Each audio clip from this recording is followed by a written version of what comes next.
Assalamualaikum warahmatullahi wabarakatuh. Waalaikumsalam warahmatullahi wabarakatuh. Good afternoon, everybody. How are you? Thank you, and you? Okay, I'm fine, thanks. Let's open the reading basmalah together. Okay, we meet again after 2 weeks ya. Setelah 2 minggu kita nggak ketemu ya. Last Wednesday and Rabu kemarin dan sebelumnya saya nggak masuk, ada acara di luar. Oke,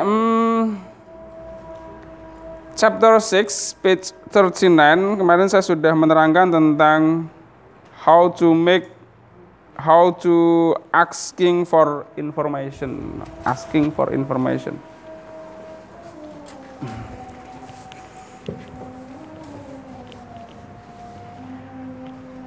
Asking for information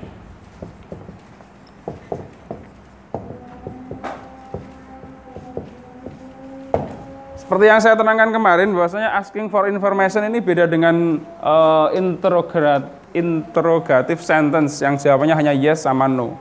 Dalam asking for information ini namanya word question. Biasanya diawali dengan 5W, 1H. W5 ini apa aja? Who, where, when, why, what. Hanya how. Who artinya apa? Siapa. Siapa itu berarti untuk menanyakan apa? Subjek. Ya, dalam struktur kan ada subjek, verb, objek. Bisa menanyakan subjek, bisa menanyakan objek, objek yang manusia, subjek manusia juga. Where artinya? Di mana? Where. When?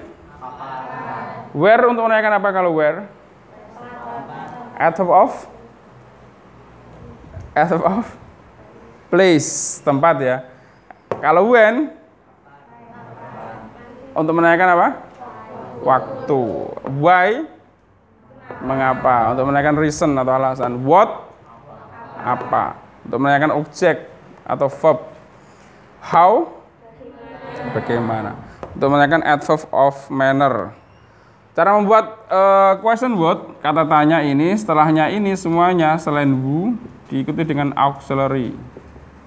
Auxiliary ini artinya kata kerja bantu, bisa do atau does. Ada have atau has. Ada is, am atau are. Ada was atau were. Atau bisa modal. Modal itu ada can, could, may, might, will, shall. Masih ingat modal enggak? Dulu kalian belajar modal di kelas 8 kalau nggak salah. Jadi mama where, di mana kamu tinggal? Berarti where setelahnya harus menggunakan auxiliary ini, salah satunya. Where do you live? I live in Kebun Harjo. Yang ditanyakan kan berarti ini. Where do you live? Kapan kamu bangun? When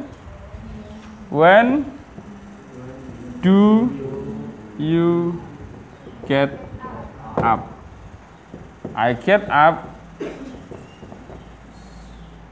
at 7. Kalian bangun jam berapa? At 4:30 PM atau AM kalau pagi? AM. Oke, ya itu kemarin sudah saya terangkan. Sekarang kita lanjut ke materi kita di sini tentang grammar, masih ke grammar lagi. Setelah bab sebelumnya kita membahas continuous tense, sekarang kita membahas perfect tense. Seperti dalam judul di chapter ini, judulnya apa itu?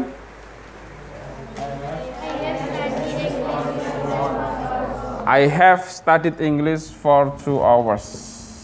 I have studied English for 2 hours.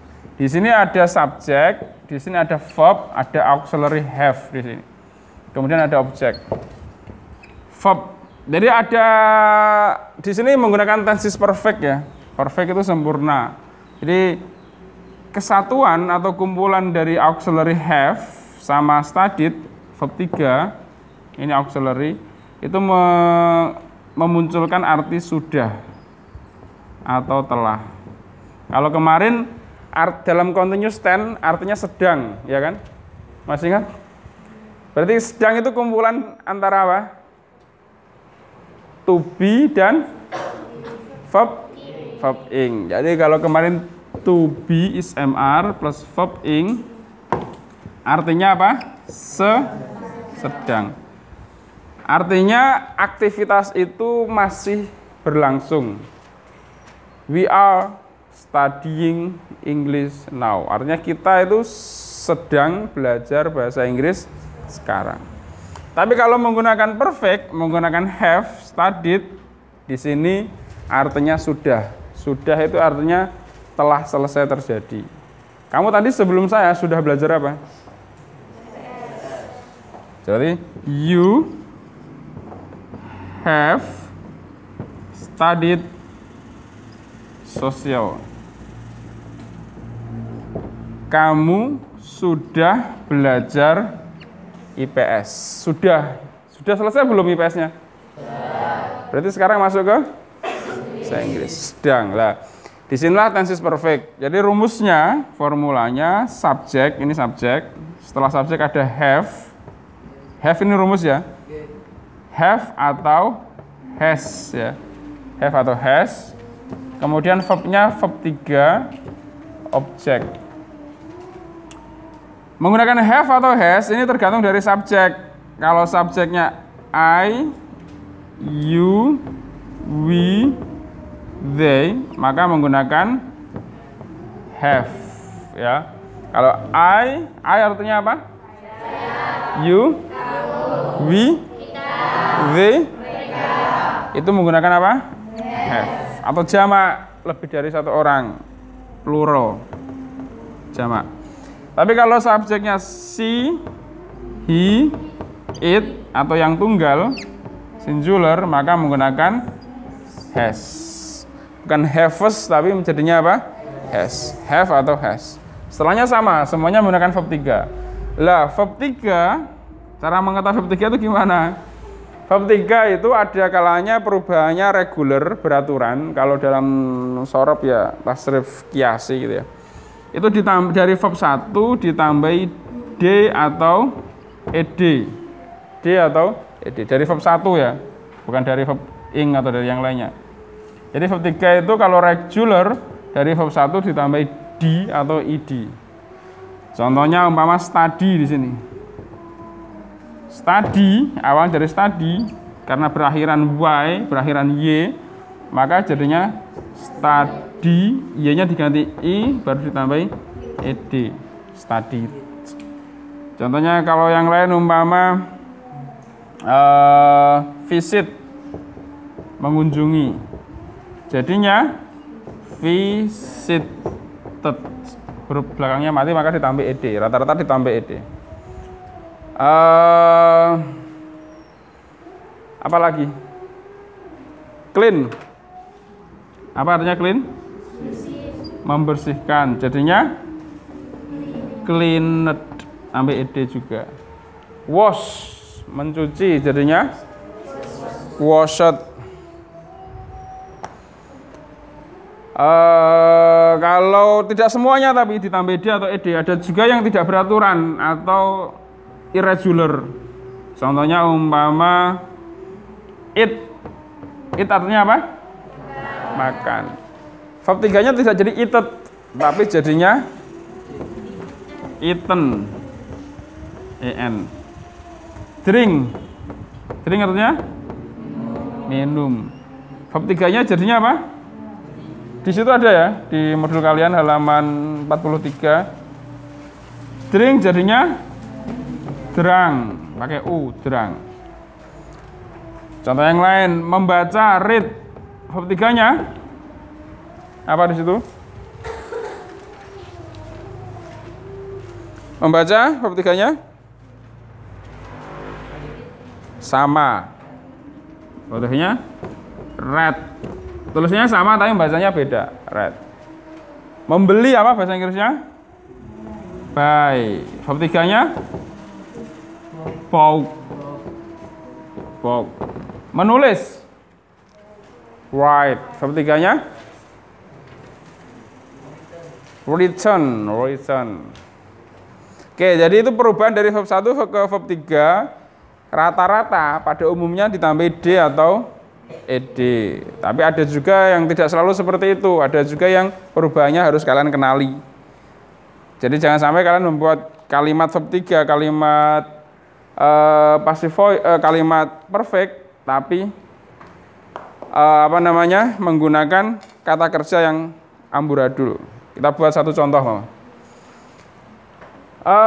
Dia laki-laki sudah. Jadi kalau mencari arti sudah jangan cari di kamus. Kalau kalian cari di kamus ketemunya already. Ada artinya sudah. Dia laki-laki sudah minum kopi. Berarti he. Kalau he menggunakan have atau has? Has. He has minum drank coffee. Mereka sudah membaca Al-Quran. They have read Al-Quran. Saya sudah makan siang. Eaten. Siang itu apa? Pokok siang mau makan. Makan siang itu apa bahasa Inggrisnya? Lunch. Kalian sudah makan siang? Berarti kalau saya belum makan siang, berarti kalimat negatifnya. Ini kan pola kalimat positif. Kalau kalimat negatifnya, berarti have has-nya tinggal ditambahi not subject have atau has plus not plus verb 3. Interrogatifnya nanti juga have has-nya ditaruh depan seperti biasanya. Verbnya tetap verb 3, tidak ada perubahan. Jawabannya tetap yes atau no. Jadi mama saya belum makan siang. Jangan M. I have not. Makannya mana? Makannya eaten lunch. Ulangi lagi.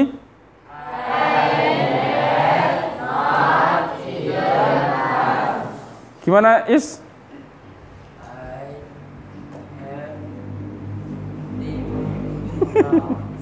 Ya gimana? Gimana enggak?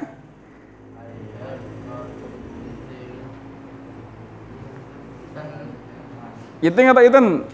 Eaten ya, jangan pakai eating lagi. Jadi eating itu kita lupakan sesaat dulu. Sudahkah kamu makan siang? Jadi kalau interrogatif sudahkah ya? Apakah kamu sudah atau sudahkah? Sudahkah kamu makan siang? Have. Kamu.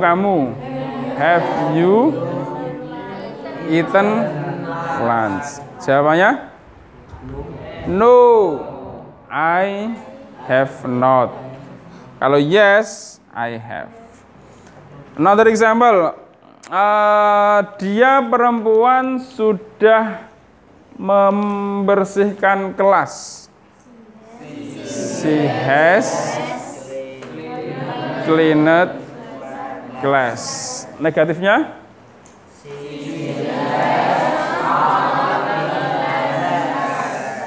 Interrogatifnya?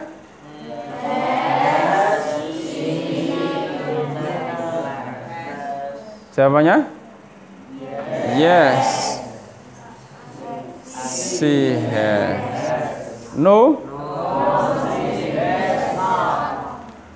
Mengunjungi tadi bahasa Inggrisnya apa? Visit. Verb 3-nya? Visited. Orang tuaku sudah mengunjungi aku. My parents have atau has? Kenapa have? Kok tahu kalau jamak? Orang tua itu ada berapa? Oke, my parents have visited aku Mi, kalau di objek mi ya. Mi. Oke, negatifnya.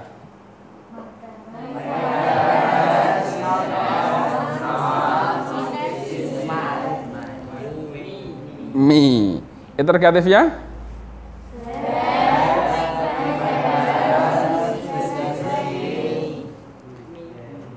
Contoh yang lain. Membeli, tadi apa bahasa Inggrisnya membeli? Buy. Albar sudah membeli HP baru. Albar has to have. Kenapa has? Albar bayet atau bought? Bought new mobile. Negatifnya?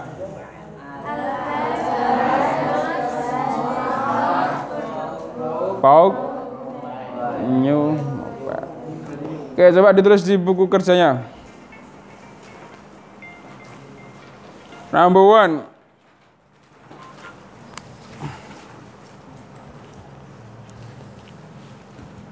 Pak Jokowi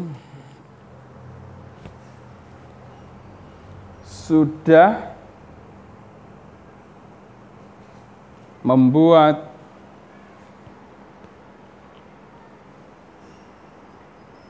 undang-undang baru.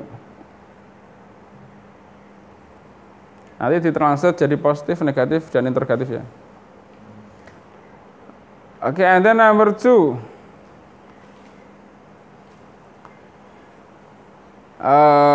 Para murid sudah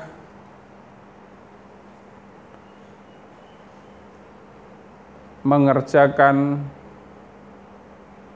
PR.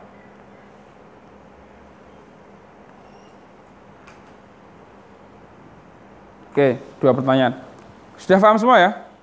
Bisa mengerjakan nggak kira-kira? Ada yang ditanyakan? Tidak ada? Oke, coba dikerjakan. Oke, I think enough for the day. Let's close with alhamdulillah. Assalamualaikum warahmatullahi wabarakatuh. Goodbye.